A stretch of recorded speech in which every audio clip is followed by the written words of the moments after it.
Επίκληση στη Δήμητρα. Δάματερ Πολύκαρπε, σίκιν σικελίσι εναργής και παρερεχθίδες, εν δε τι τούτο μέγα κρίνεται εν ερμιονεύσει.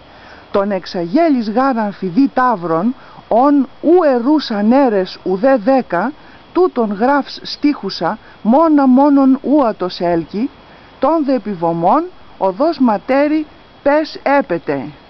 Σον τόδε δάματερ, σον το σθένος, ήλαος ιης, και πάντος πάλι κλάρος ενερμιώνει.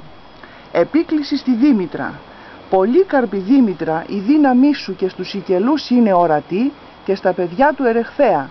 Το μεγάλο όμως σημάδι της την Ερμιώνη φανερώνεται, γιατί τον Ταύρο από την Αγέλη, τον Ανήλαιο, που δεν τον συλλαμβάνουν ούτε 10 άντρες, αυτόν γριά που μόνη βαδίζει μόνον, τον τραβάει από το αυτί προς το βωμό και εκείνος ακολουθεί σαν παιδί τη μητέρα του.